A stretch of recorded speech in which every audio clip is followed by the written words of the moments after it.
Welcome everybody to my channel and my first ever video, and it is the VG Casters Cup.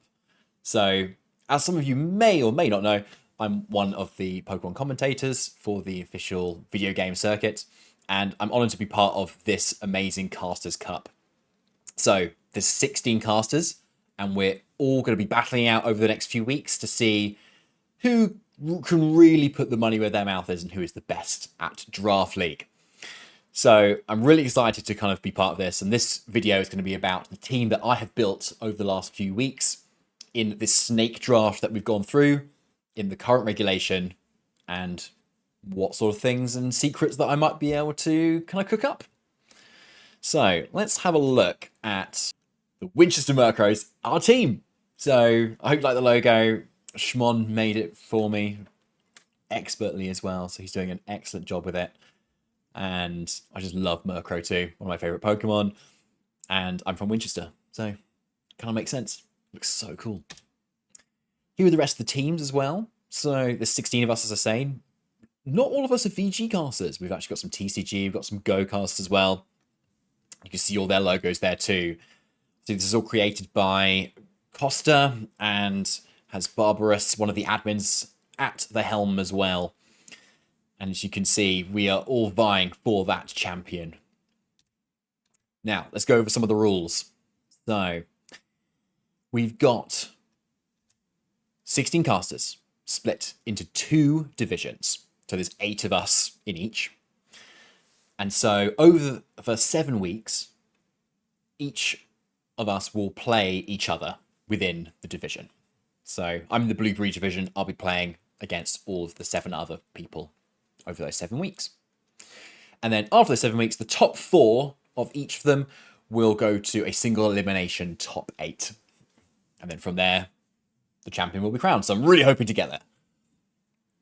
Now, so the draft has been completed already, and we've drafted 12 Pokemon from pre-sorted tiers. So they've been put in tiers from S to E.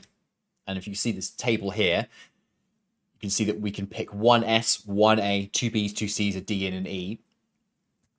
And then you can see there's 4 free picks. So what that means is that there's 130 points that we can spend on those remaining slots. So if you see the second table, you can see how those points rack up. So S tier Pokemon might be Pokemon like Baxcalibur, like Pelipper, like Ursaluna, that sort of thing. Really powerful Pokemon. Whereas the E tier is going to be Pokemon like Litten and Quaxel, if that's a Pokemon. And so you can spend those points as you wish. You can either get like a second S tier and maybe another A, but then you're stuck with need to have 2 E Pokemon. Or you can go somewhere in between. So there's a lot of flexibility with how we've sorted out our drafts. I'm going to be showing you what I've put in each of those slots very soon. Just so you know, this is the Regulation Set H format, so none of the Paradox Pokemon, no Legendaries, no Urshifu, thank goodness. So it's set to be a really fun one, and obviously it's going to be Regulation Set H as well for the official circuit and the upcoming regionals too. It's obviously best of 3 as well, because we like that, but it's going to be closed team sheets, which is going to be really fun, because that is going to be really enable us to kind of cook up something really special and like surprise our opponents like mid-game. But so it's not completely chaotic, it's going to be open Terra types. So that's the one thing that we can see from our opponents.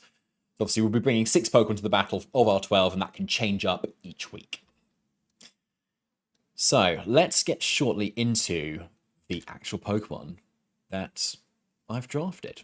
So, number 1 is Garchomp. So, I really wanted a Pokemon that felt it could fit on any team. Because this is a snake draft, we basically take it in turns to pick one Pokemon as we go. So, after I'd picked mine, there would basically be like at least 10 more picks before I would get to pick again. So there's no guarantee that you're going to be able to get the draft you actually want. So flexibility was really key. So I love the fact that we could get Garchomp, mostly because it was the Pokemon that synergized most with Murkrow, which I also wanted to get because obviously it's the mascot Pokemon. So I thought, you know, Prankster Tailwind plus Earthquake next to it makes a lot of sense, and Garchomp's a good Pokemon to start out with. Great typing, great stats overall.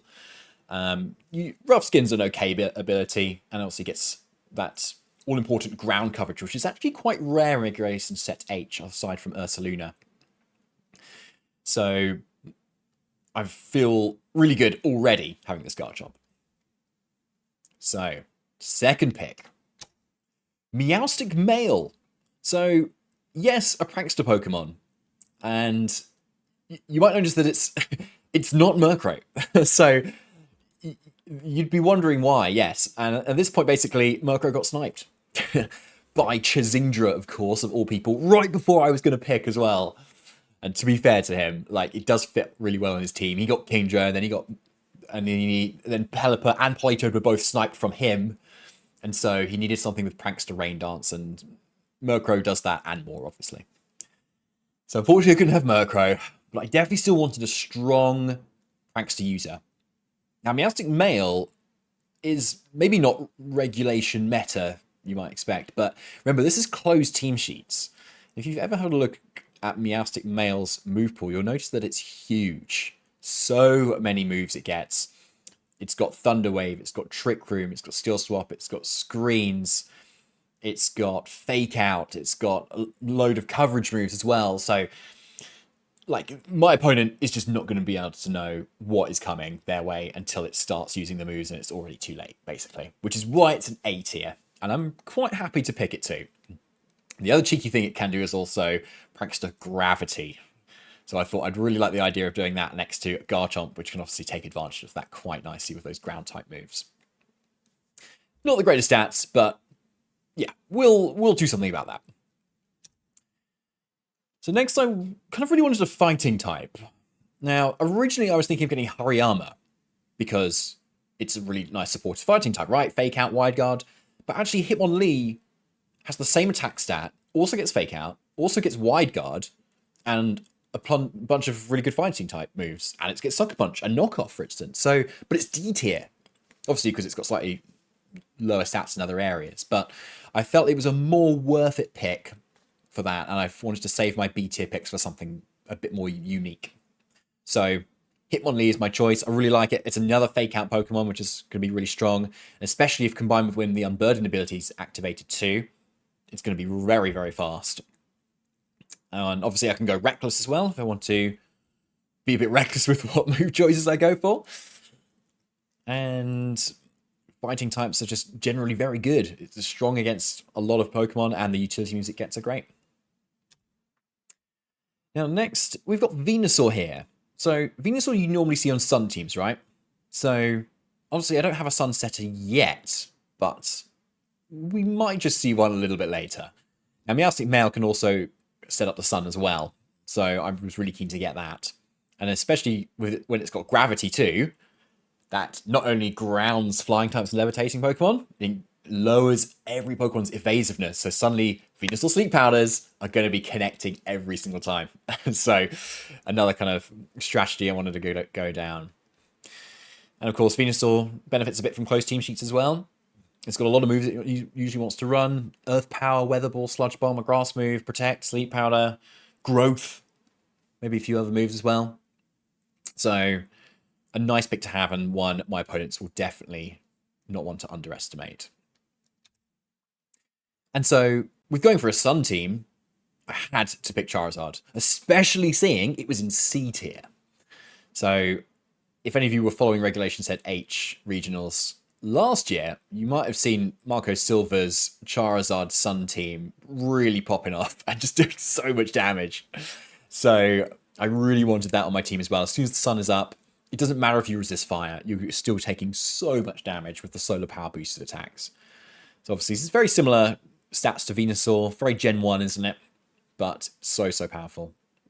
And kind of synergizes nicely well with Garchomp, especially if I want to Earthquake next to it as well. Flying type moves and coverage is also quite important. And Charizard can also set Tailwind itself if I wanted to. Kind of not use it just as a damage bot. It can also support the team as well.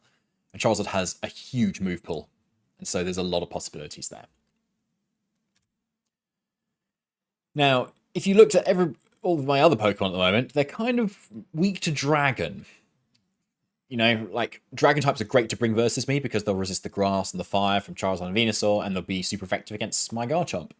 So I definitely wanted something to counter them, especially if Terra Dragon is something that my opponent wants to kind of lock into. So Gramble made a lot of sense, and especially as a C-tier pick with Intimidate, and again, a really good attack stat, I was quite happy with getting this. Stick kind of slotting onto a lot of my teams. It's pretty slow, so it kind of opens up the opportunity if I get a reliable Trick Room setter to also go down that route as well. And Meowstic, well, of course, can also get Trick Room. You know, it's just that, like, basically everything synergizes with Meowstic because Meowstic just gets everything. So, don't necessarily need to run Intimidate. It's probably the best ability of those, to be fair. But there might be some rational strategies I might be able to go for. Who knows? Next pick. Stantler, my reliable Trick Room setter. Yes, it is a reliable Trick Room setter. Why? It's basically Porygon 2. Like, if you squint a bit, you know. I mean, put an EVLI light on it, and suddenly those defensive stats aren't that horrendous. And it's just a normal type, so it's only weak to fighting only. And it also gets Intimidate by itself, so suddenly physical attackers attacking it aren't anywhere near as a threat. And so it's just about finding a little bit of support for Stantler for anything else that might threaten it. And if I so want to, I can run the other abilities as well. So like Frisk or Sap Sipper could be quite interesting, especially in closed team sheets. Finding out your opponent's items can often tell you exactly what set they're running. You know, like Loaded Dice Back Excalibur, for instance, tells me exactly what moves they're using. So quite happy to get Stantler here. And it's a D tier pick as well. So I'll be interested to see what we can do with it, because it gets a lot of similar moves to actually Meowstic as well, but from a very different perspective as well, being that kind of slower, bulky Trick Room user. Sneasel is the next. So I was really happy to get Sneasel here. Again, another free pick using up my points for this. So I wanted to make sure I had something that was actually quite fast. Because at the moment, Garchomp was my fastest Pokemon.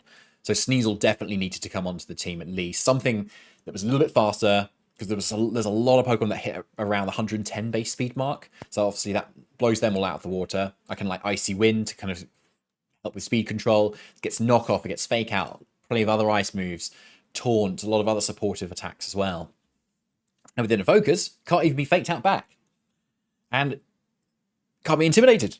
So I thought it was a really nice pick, especially in a C tier.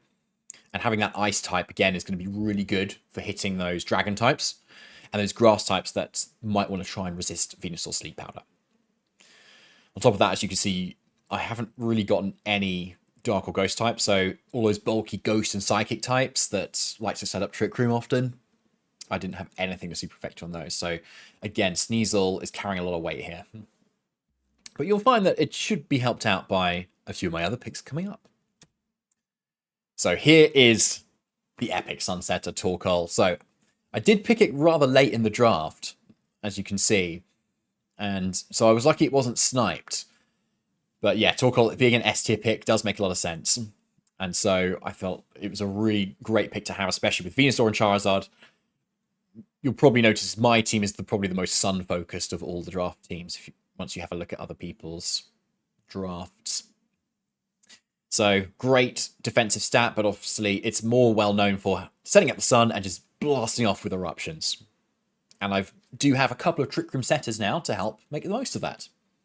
So I'm happy to have that on the team. Now, we needed an E tier pick, and I definitely wanted something that was going to be useful and I could actually bring, right? So Yanma really fitted a lot of roles for me. It's obviously got speed control in Tailwind, so I've got a few different options on the team now that can really support with that.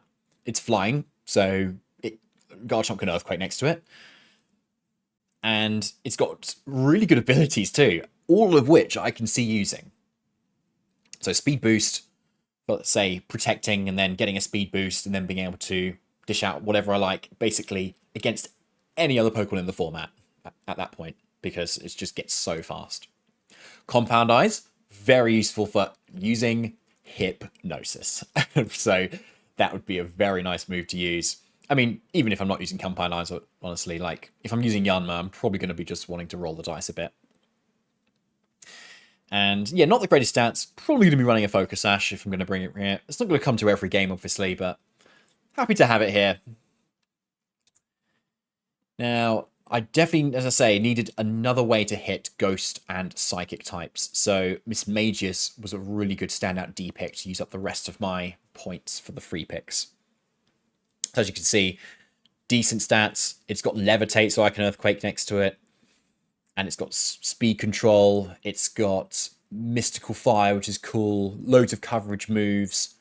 Will-O-Wisp. Trick Room as well. So it's got loads of tools up its sleeve. And I feel like it's going to work well a lot with the rest of my team too. Being a Ghost type, can't be faked out. So I'm really happy with that. So as you can see, I left my second B tier pick for last. And you could probably spot, maybe have a hazard a guess as to what sort of Pokemon it could be. It's going to have to be some sort of type that I want to, maybe haven't got yet. I haven't got any redirection. And being a Sun team, as soon as someone counters my Sun with Rain, then I really want something that's going to hit water types. So it really needs to be an electric type. So electric type, redirection, it's Electivire, of course. Well, maybe not of course. You might have expected Electabuzz, but that was already taken. But I was still very happy to see Electivire right at the end here.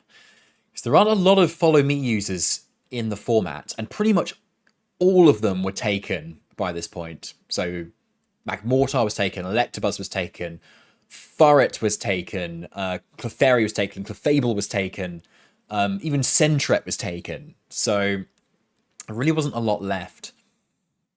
But I think what's great about Electivire is obviously it has that Follow Me, but because it's got decent speed and really high attack, you've got also the opportunity to run it more offensively. And so, again, it keeps your opponent guessing as to what sort of set you're going to run. So it does Electabuzz things, but also can dish out a lot of damage, which is definitely what I wanted to do versus other water types. So I was really happy to fit in Electivire right at the end here. And that is the completed draft here. I quite like it.